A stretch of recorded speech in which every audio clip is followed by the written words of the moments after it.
Shkodran Mustafi is Schalke bound and Ainsley Maitland-Niles is closing in on a move to West Bromwich Albion. It's another edition of the Chronicles of a Gooner live.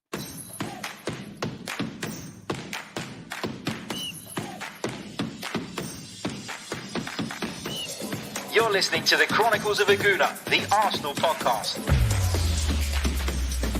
I'm Martin Tyler, and you're listening to Harry Symeou.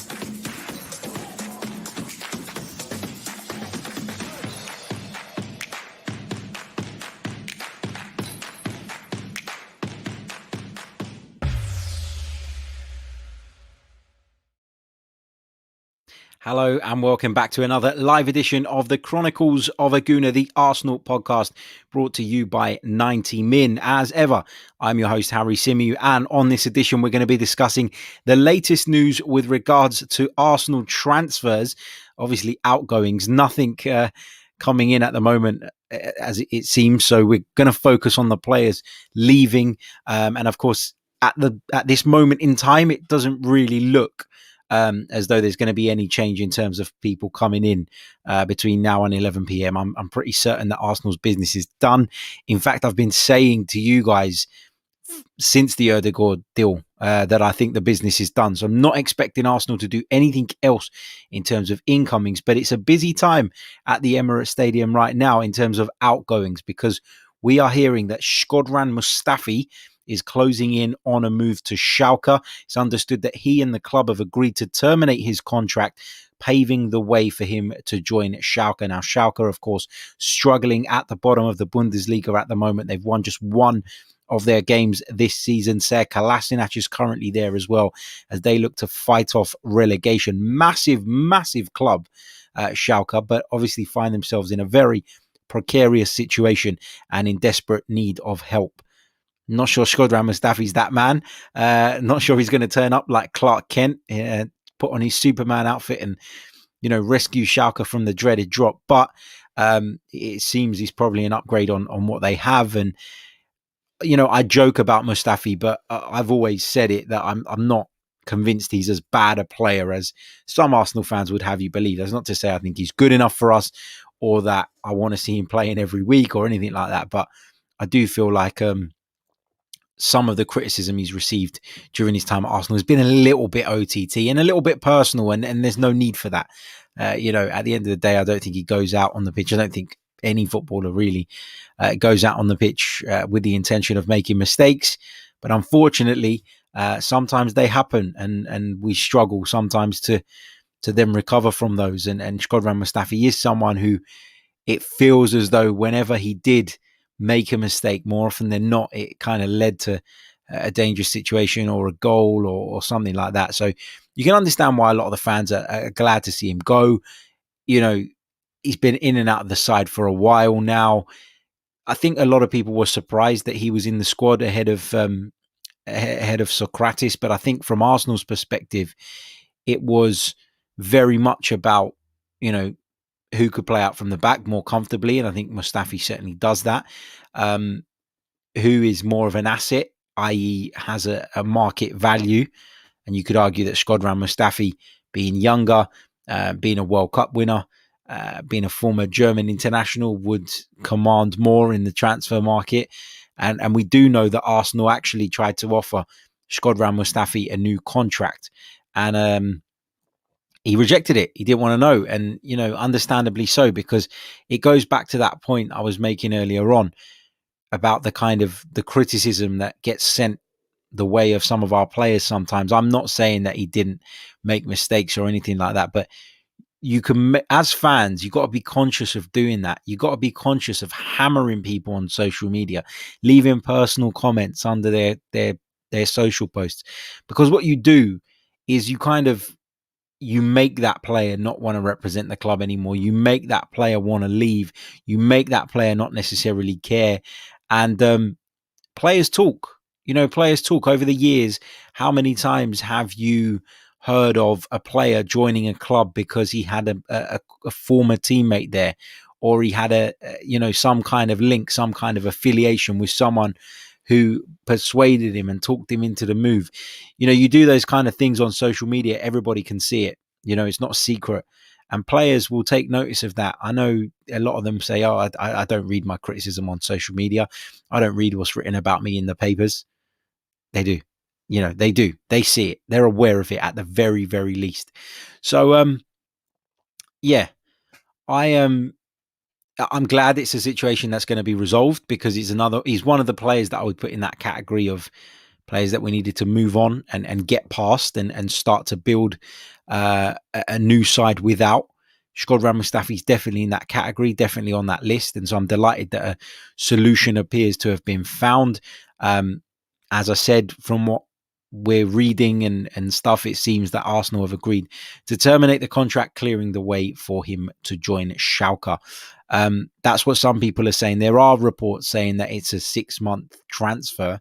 So it is a transfer in terms of, i.e. the contract hasn't been terminated and Schalke and Arsenal have done a deal. I don't know which one's true. I've got to be honest. But I've read a bit of both. I've seemed to read more of the contract termination stuff. So maybe that is a little bit more accurate. It would kind of make sense with regards to the discussions that we know have been taking place as well over the last few weeks about Shkodran Mustafi's future. So not entirely sure which one of those it is, but I'm sure we'll get that clarified in the coming hours and we'll understand a little bit better about what's going on. But what is definitely going on is Shkodran Mustafi is leaving Arsenal Football Club, with Schalke his intended destination.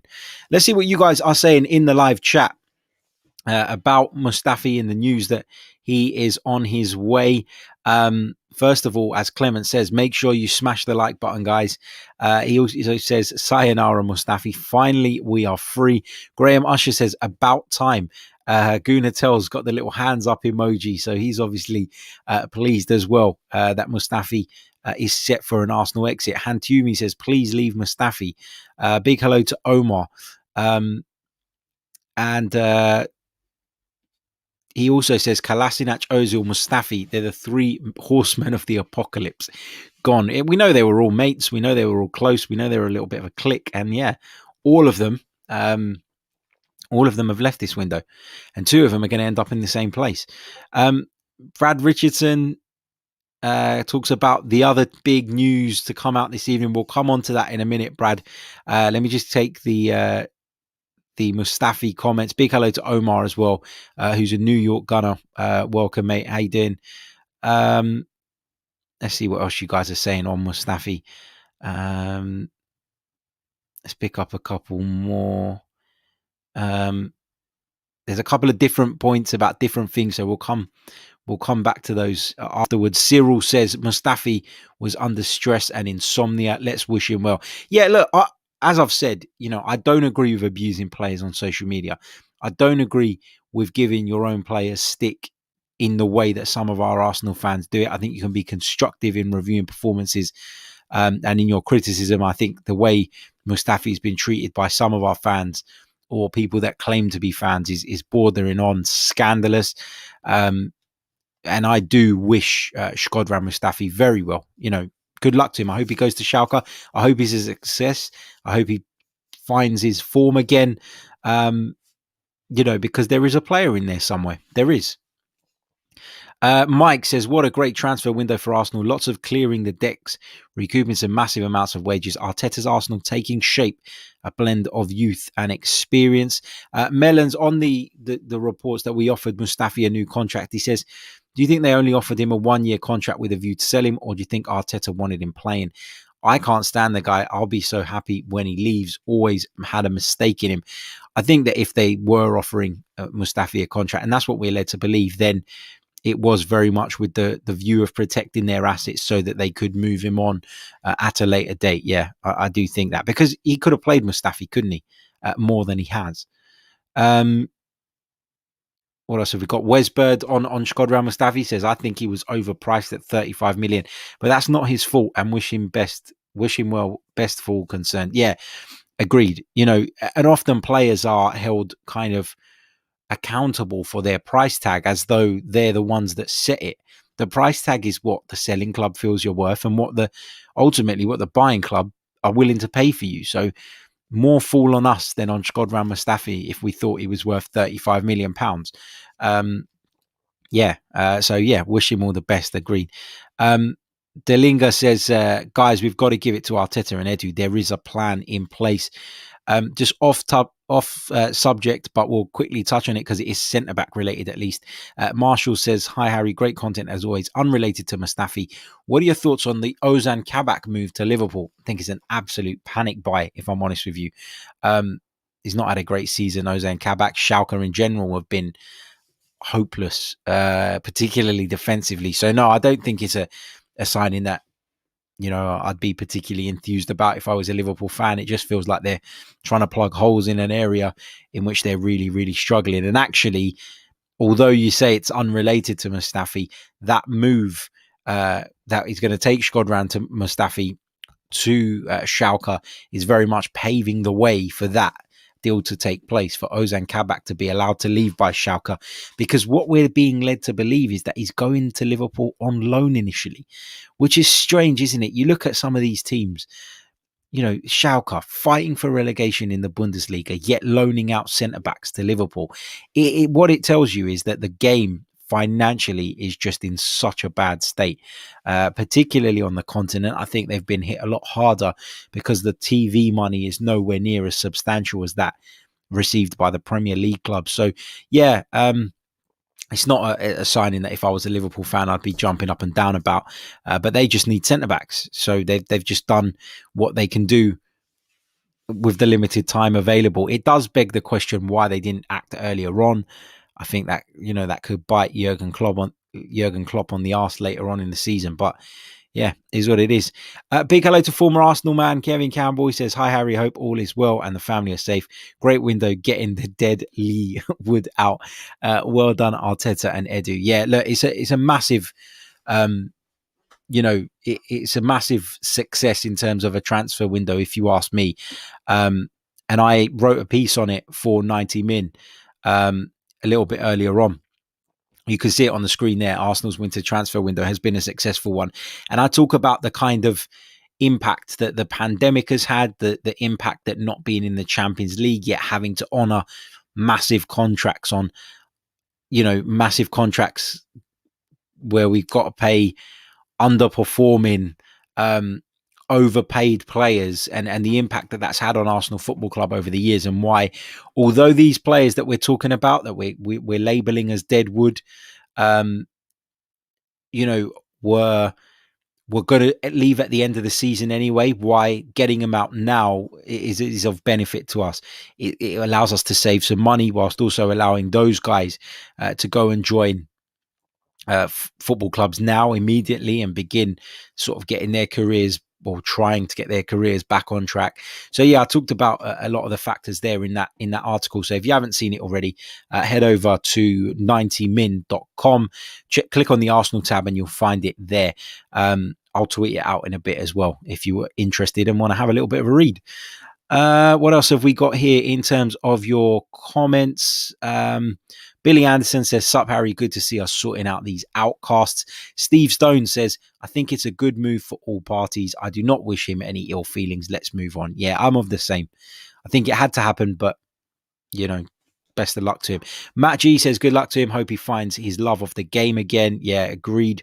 Zissy says, well said, Mike. Going back to Mike's comment, players we wanted out 2 years ago are finally going. We're starting to look like a good team again that we can trust on a regular basis. It's been over 15 years since I felt this way.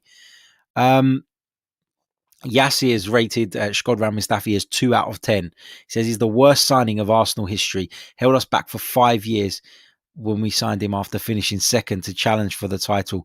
We signed him and Xhaka for £70 million. It cost us big. I don't think he was the worst signing in Arsenal's history. I mean, I think that's a little bit OTT. I think we've signed worse players than Shkodran Mustafi over the years. But I understand why you feel like we overpaid. I think we definitely did overpay. But as I say, and I say it quite often, sometimes you have to overpay to get your man. That's just the way football works. If you're dealing with a club that aren't willing to sell, how do you persuade them to sell? Well, the only way is to overpay. The only way is to make an offer that they feel is too good to refuse. And that's why very often in modern football, where, even sort of mid-table clubs are receiving such mega amounts of money from the Premier League TV rights. That's why they're in positions where they can stand their ground. They can hold firm. I know we signed Mustafi from abroad, but the point I'm trying to make is that's why modern football is the way it is now, because you're looking at clubs who historically would have been desperate for the money, but now with the financial boost that they get from the TV rights, they can be a little bit more hard about it. They can be a little bit more difficult. They can dig their heels in when it comes to selling some of their best players. So, yeah, look, it didn't work out as we'd have hoped.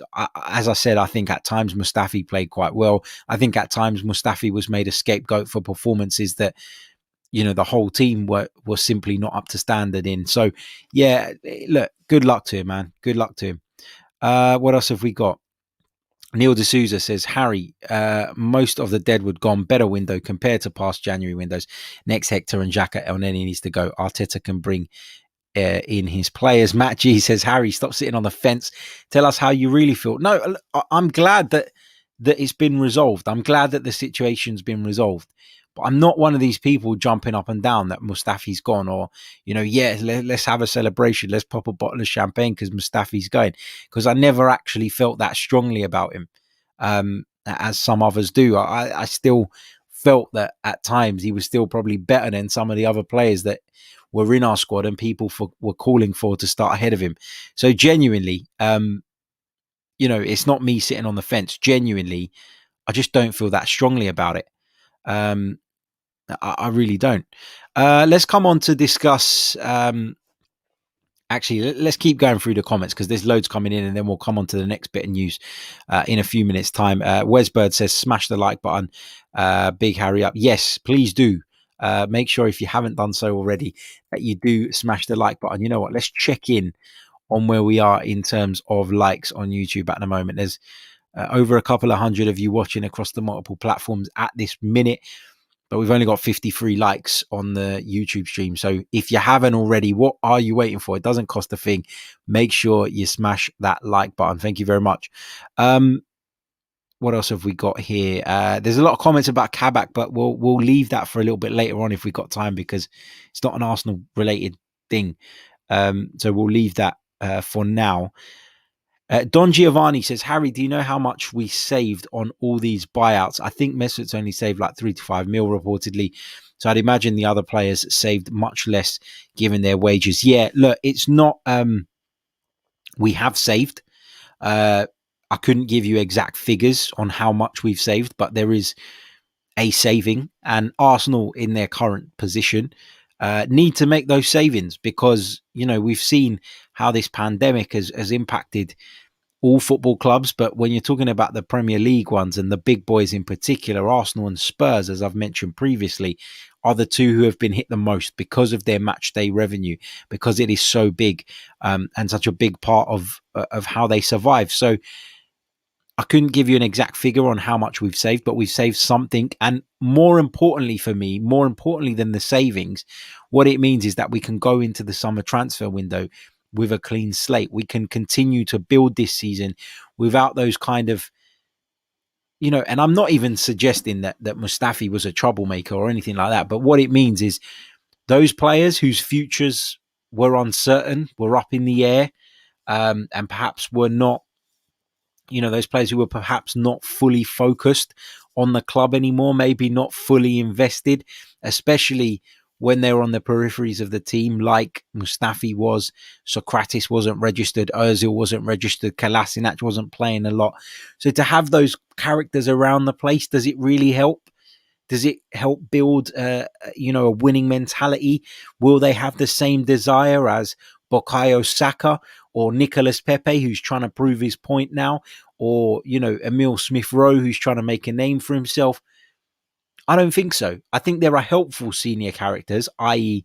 David Luiz, who we constantly hear about what a massive impact he has on the youngsters and how helpful he is to all of those. That's the kind of characters you want around if you're going to keep some veterans who, you know, are not necessarily there for the longer term. Not the Mustafis, not the Ozils who was causing... And again, I've said it before about Ozil. I don't really want to get drawn into that whole debate again. I think there were faults on both sides, but I think there were faults on Mesut Ozil's part as well. So do you want all of that? I don't think so. So aside from the actual saving of funds, I think it actually just helps to get those players out of the club and start to build that atmosphere that we need. Aditya on the transfer window says, I don't think it's a massive success. It's a decent window where Arsenal were only able to move on players in the fringe, but not really receive money for them. Hope we see better windows in the future. I do think, Aditya, though, that had the pandemic not hit when it did, Arsenal may have been able to sell some of these players, albeit for what you might call insignificant fees. But I do feel like that made it even more difficult for Arsenal to recuperate money for the players in question. What else have we got here? Let's pick up some more of your comments. Matt, where was that one from Matt? I hate it when I do this. I move the mouse and then the chat updates and it jumps all the way down. Matt says, I'm really happy with our January window. It'll be great if we got a backup left back, but I'm happy. I'm not sure we're going to get one. Actually, I'm pretty confident we're not now at this stage in the day. Roy Hodgson was very clear, wasn't he, in his press conference today about the chances of Patrick Van Aanholt leaving. And, who knows? There's a few hours left. I'm just glancing over to Sky Sports News, 5.5 hours left. Will we get something over the line? I don't think so. What else have we got here? Harry Land, one of our members, says, good luck to Musty. Started off really well, but sadly fizzled out. You can't question his commitment or resilience, though. Always tried to right his wrongs, but it wasn't to be. Scotty22 says, Mustafi the mole is going. How do you know that Mustafi was the mole? I think it was more likely that Mesut Ozil's camp, somebody who clearly had issues with the club and their hierarchy. I think it's more likely that he would have been, or his agent, his representatives would have been putting out those stories rather than Mustafi's. Right, let's talk about the other big kind of news, which is with regards to Ainsley Maitland-Niles, because there have been some developments today. It's been quite a busy day on the Ainsley Maitland-Niles front. So start getting your views in on Ainsley Maitland-Niles in the chat now, and I'll come to those in just a minute. I just want to share with you guys kind of my thoughts on it. So we heard this morning that Leicester, Southampton, Newcastle, and West Bromwich Albion were all in for Ainsley Maitland-Niles. All of those clubs wanted to take him. With regards to Newcastle, it looks like they may get a deal over the line for Joe Willock. Now, you're not allowed to loan two players from the same Premier League club. And I think in the eyes of Newcastle United, they probably would have felt that a deal for Joe Willock would be more achievable. They probably feel like they could convince Joe Willock a little bit easier because, of course, he doesn't have as many options on the table right now as Ainsley Maitland-Niles does. Leicester City were very interested in taking Ainsley Maitland-Niles. However, Arsenal were not willing to allow Ainsley Maitland-Niles to join Brendan Rodgers' side because we see them as direct competition. And I think that is the right decision. I really, really do. Southampton grew frustrated with the negotiations they had with Ainsley Maitland-Niles' agent, who incidentally is the same agent of Raheem Sterling when he was trying to agree a contract with Liverpool, and we all know how that went. Ainsley Maitland-Niles and Southampton unable to really make any headway in terms of their negotiations, and Southampton withdrew their interest in the player earlier today. Now, we know West Bromwich Albion have been in the race for Ainsley Maitland-Niles from the off, but you figured, given their league position, given the way they're playing at the moment, and given probably what they're able to, offer financially, we would have thought that they would have been the last on Maitland-Niles' wish list. And it appears now that that's where he's going to end up. We've been told that a loan has been agreed between Arsenal and West Bromwich Albion for Ainsley Maitland-Niles. And one of the things that's said to have persuaded Ainsley Maitland-Niles to go and join West Brom is this idea of him playing in the midfield. That's what we're being led to believe. That's what we're being told. That's what we're reading. And I'll tell you one thing. Who wants to go and be a midfielder in West Brom's side when they don't even play? They bypass the midfield with their horrible, prehistoric, long balls, Sam Allardyce, dinosaur football. I just don't get that move. I don't get why Ainsley Maitland-Niles would want to go to West Brom. I really don't. He's going to go there. They're going to have hardly any of the ball week in, week out. He's going to be running around the pitch doing doggies, unable to, prove himself on the ball, prove himself in possession. West Brom are going to get relegated, and Ainsley Maitland-Niles is going to have that against his name, a relegation. For me, I just think it's the wrong move for Ainsley Maitland-Niles. I'm surprised the club are willing to do it. We hear a lot about how Arsenal always want to make sure that their players are going to the right clubs and they're going to have the right development, etc., etc.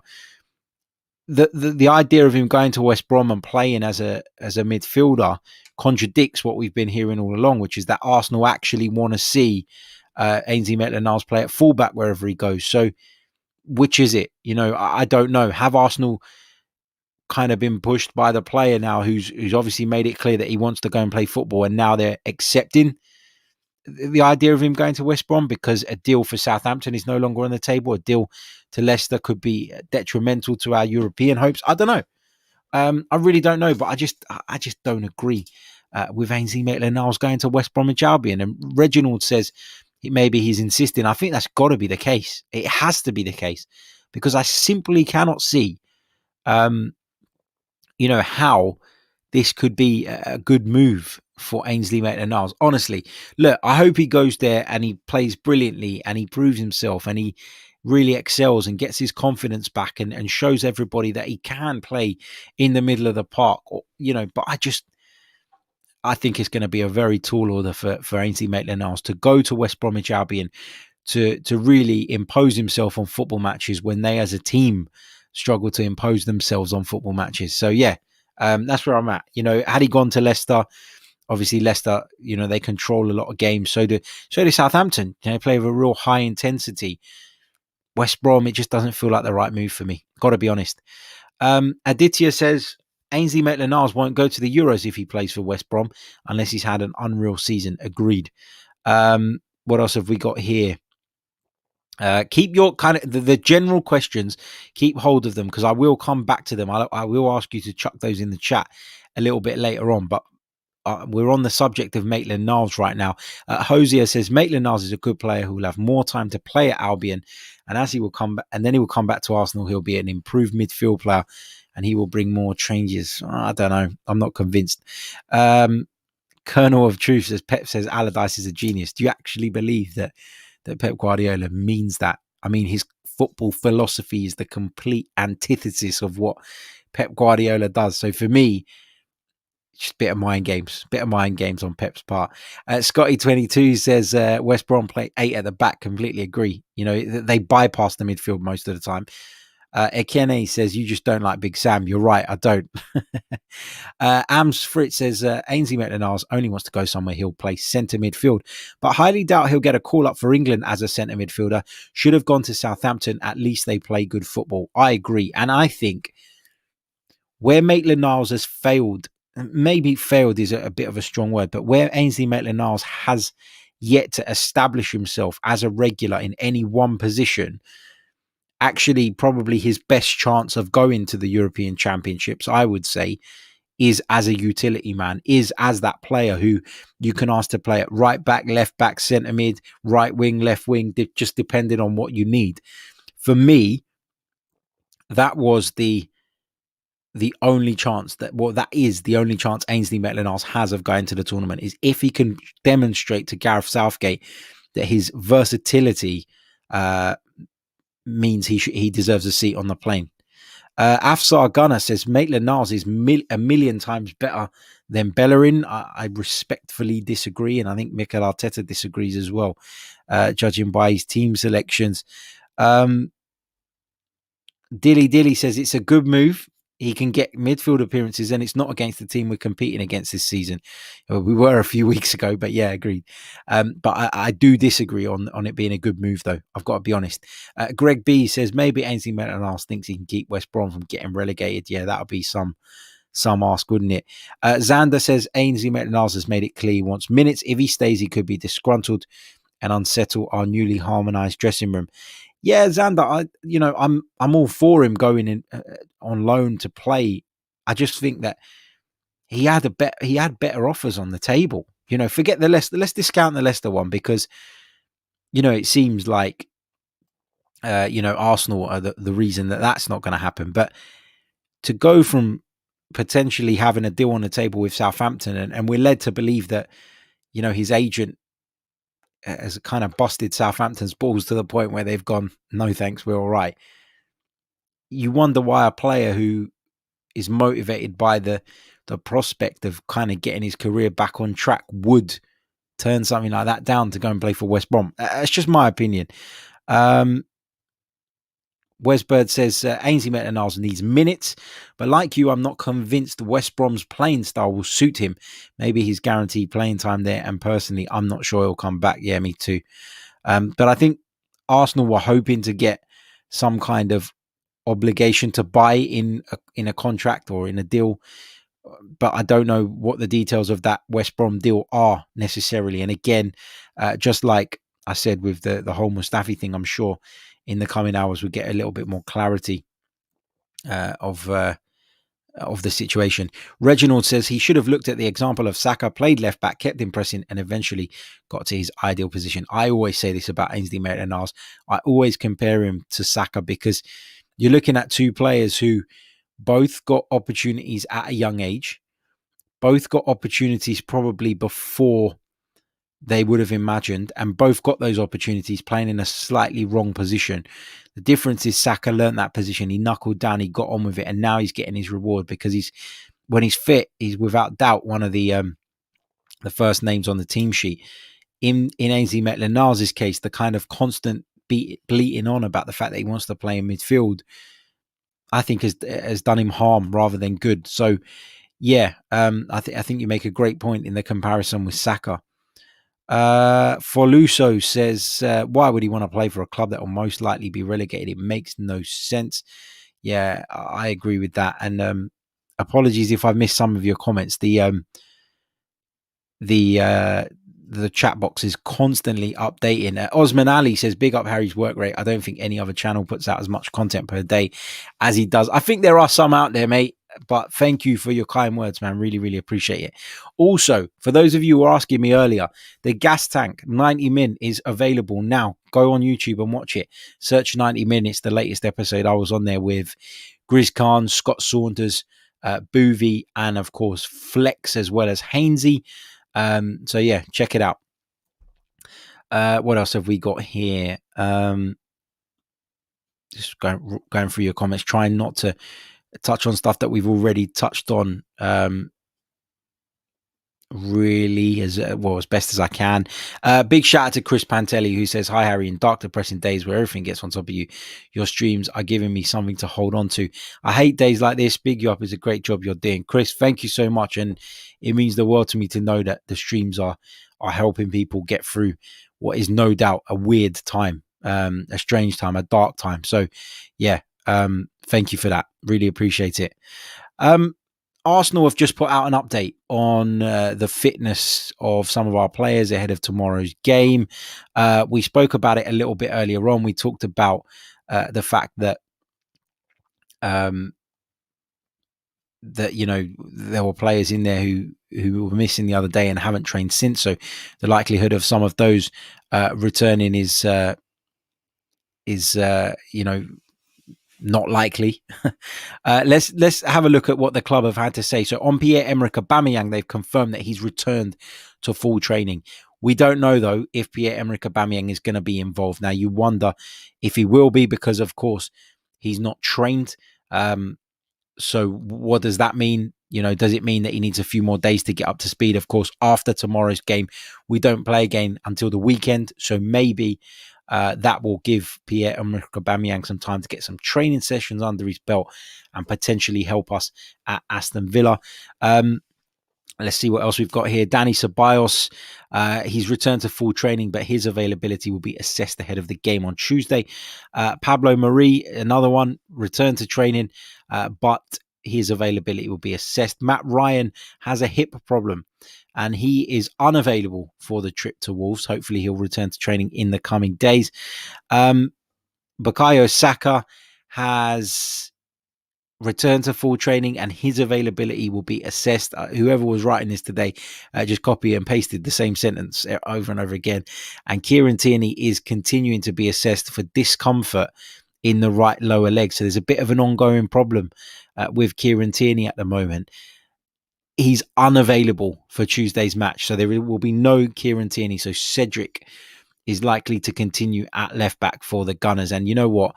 He has played a lot of minutes lately. He's done really, really well. But you do worry a little bit about that, don't you?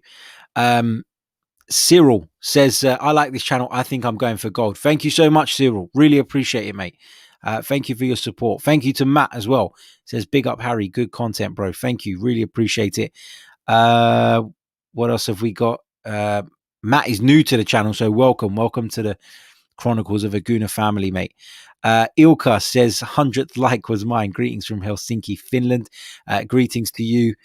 Thank you so much. Let's check where we are on the likes, by the way. Let's try and get as many as we possibly can between now and the end of this podcast. We've got 107. There's 326 of you watching. Let's get, and that's on YouTube alone, let's get up to 150. Surely that's achievable. Surely we can do that in the next sort of 10 minutes or so. Let's see what else we've got here. Just having a quick look at some of your comments. Lots of you talking about the fitness update, which we've just been through and just touched on. Tam Bao says, how to become a member of your channel?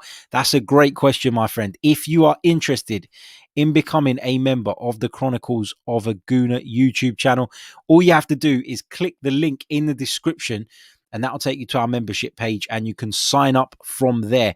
There are 3 tiers of membership available. Check them out. See what you think. See if any of those appeal to you. Come and join us. Come and join our Discord server as well, where we're talking all things Arsenal and football throughout the day and the evening. It's great fun. Got a great little community there. And I'm really, really enjoying interacting with you guys on a little bit more of a kind of personal level than just YouTube streams. So thank you for that.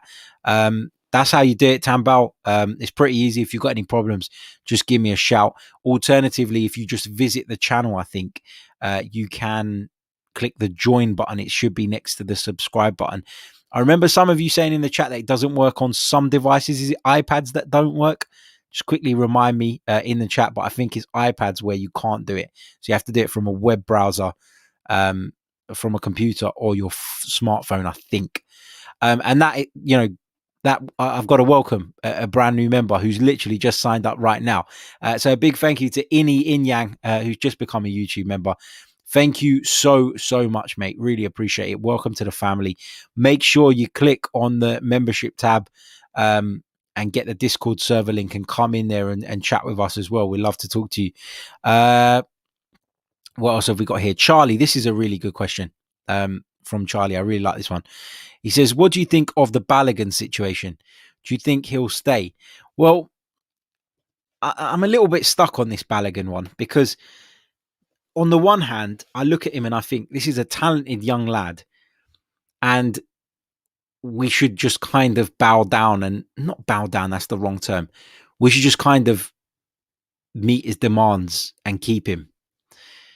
The other way I look at it is you're talking about a kid who's not proven himself at the top level yet he's making demands to Mikel Arteta. He's making demands to a club the size of Arsenal Football Club. And I just think that, I don't know, I just don't like it. I just don't like the whole vibe around it. And, you know, Mikel has chosen to give Eddie Nketiah opportunities ahead of following Balogun, and people have questioned that. But ultimately, if Eddie Nketiah is fully committed, fully invested in Mikel Arteta's project, then following Balogun isn't, then that's why. And that makes sense. You know, we talk a lot about ability, and ability is important, of course, but so is attitude as well. And you know, we've been told time and time again that Balogun wants to stay at Arsenal. So then instruct your agent to do the bloody deal. I think that the stumbling point and the problem between Balogun and Arsenal is to do with playing time. It's not to do with finance. Can Mikel Arteta guarantee him the kind of playing time he wants? I'm not sure. But if I was Balogun, I'd probably be a little bit more patient given his age. I'd give it at least one more season and then look at it from there. But of course, with his contract coming to an end at the end of this current campaign, it's a bit of a messy situation. It's a bit of a sticky situation. So I can understand the uncertainty about it all and why the club are doing what they're doing and why the player is doing what he's doing as well. Big thank you to Ini and Yang, who's just signed up to become a member. He says, love your content. Thank you so much, mate. Really appreciate it. And I also want to say a massive welcome to Ason, who's just signed up as well. Thank you. 2 new members in this stream. Fantastic. Thank you so much. Really, really appreciate it. Welcome to the Chronicles of a Gooner family. Get involved in the Discord server as well, guys. And there's a bit of members only content that will drop to you guys depending on your membership level on Wednesday. So get in the Discord server and come and chat to us. If you've got any problems accessing the link, let me know and I'll make sure I get that over to you. What have we got here? Yasir Ahmed says the Chronicles of a Gooner. He's tagged me. He didn't write that. Sorry. Thoughts on Inter and the Hakimi situation?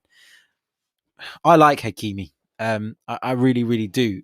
Now, correct me. 1 second. Let me just bring up the details that I want. Look. So we know that Hakimi is somebody that Inter are essentially happy to offload because of the finances. They're in serious trouble when it comes to their books, and we know that they're looking to offload players. They're looking to make some money back and kind of contend or deal or cope with the impacts of COVID-19. I really like Hakimi.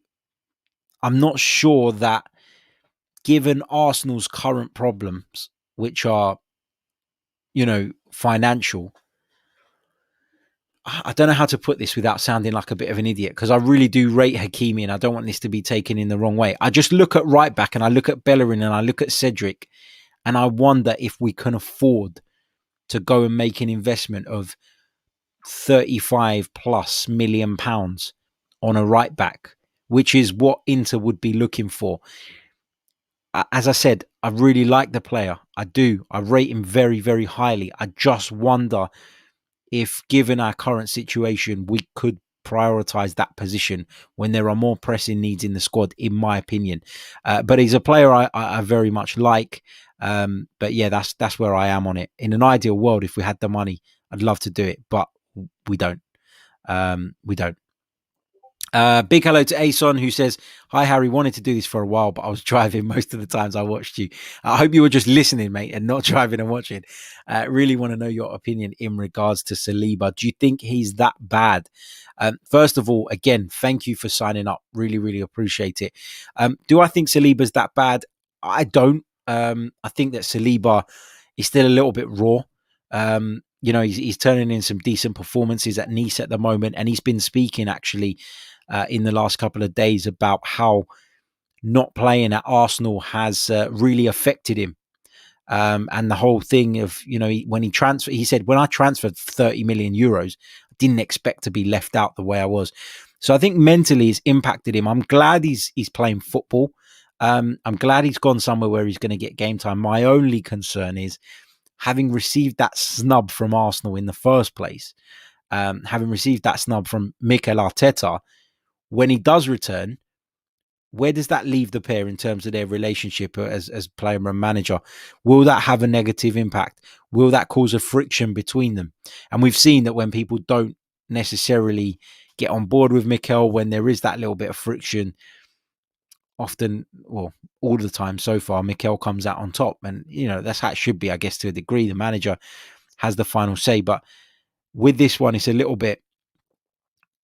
Look, put it this way. If Arsenal had bought William Saliba for £5-6 million, nobody would be worried about what might happen down the line.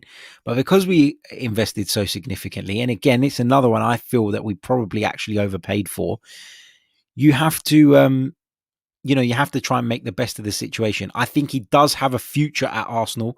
I just hope that what's gone on so far hasn't painted such a bad picture of Arsenal to the young man that when he does finish this season, he maybe isn't necessarily happy in returning to the Emirates Stadium. That's my point. Hopefully it goes the other way. Hopefully it gives him the desire and the drive to go on and succeed and prove everybody wrong. That's the ideal outcome. But yeah, that's where I am on it. I don't think he's that bad. I still think he's a little bit raw, though. I really do. Taser Drone says, how do I become a member, Harry? As I say, click on the link in the description. That'll take you there. Or alternatively, you can visit the channel and click on the join button, which is next to the subscribe button, if I think, anyway. Right, what else have we got here? Let's pick up a couple more of your questions and points before we jump off of today's stream. Paul Abutu says, hey Harry, what is the update on Arsenal Sunday? Backup left back today. Love your content always, sir. Look, Mikel Arteta didn't rule out somebody coming in. The fact that we did the Matty Ryan deal without anybody knowing and then just announced it out of the blue kind of gives me this little tiny speck of hope that between now and 11 p.m. something's going to come out to say that we've brought someone else in. But I've got to be honest, my opinion, and it is just my opinion, it's not me being in the know. I don't claim to be in the know. I'm not going to be one of those guys that just spouts out lies to try and get a bigger following. From what I've read, from what our editorial team's been talking about today, a backup left back is something Arsenal would like to do, but I don't think it's going to be done. It doesn't look like it's going to be done. Patrick Van Aanholt was someone we were heavily linked with, of course, out of contract at the end of the season. But Roy Hodgson has been very clear about the fact that he does not expect him to leave. And I don't think we're going to see him moving. And I don't think Arsenal, if he does move, will be his destination. Andrea says, with these terminations of contract and the COVID, it will take a few years to invest again. Yeah, talking about the overall kind of situation.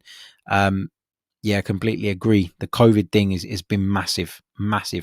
Ason's asking for the Discord link. If you go on your, I don't know if you're watching it on your phone. If you click on the membership tab, click on the membership tab on the YouTube channel. You'll be able to see the members only posts, and it's the second post on there. So if you'll see it there, just click on it. Once you've downloaded Discord, if you don't have it already, and it should bring you in. If you're on the PC, again, I think it's the what did I say? Membership tab. Yeah, it should be the membership tab. So click on there. Let me just double check that for you, mate. Well, I know we're live, but I want to check that. I want to make sure that you get access to that, because as I say, there are a load of members actually who still haven't done that. You know, you've got access to it, but you're not using it, and that's absolutely fine. You don't have to use it, but I just feel like it's part of the service, so why not use it if it's there? You know what, I'm going to post the link again right now on a members only post. All channel members, bang, there you go, it's in there now, mate. New post. So click on the community tab and you will see that there. You should have got a notification now as well to say I've posted a members only post. Right, that brings me to the end of this stream. It's been a busy day, as you can imagine, always is on transfer deadline day. Going on the same old, done this twice today. We've done the 90-minute gas tank. I've been writing all day as well. Going to do the same old Arsenal podcast at 7, so come and join us for that. And then at 9 p.m, I'll be back for another one of these with Adrian Clark. He will be joining me. You probably recognize him from Arsenal.com's breakdown shows. Adrian Clark will be joining me at 9 p.m, and we'll be talking about the transfer window and a little bit about Arsenal's revival, because he hasn't been on for a while. I can see, just quickly, some of you are asking about Joe Willock in the chat. No confirmation of a deal yet regarding Joe Willock, but it looks like he may be on his way to Newcastle United. There you go. Sofa says, fantastic show. Enjoyed listening while shoveling the driveway. Have a good one. I hope it's not too strenuous on you, mate. We'll be back later on. Come and join us in around about 3 hours time for our transfer deadline day special with Adrian Clark. Until then, cheers.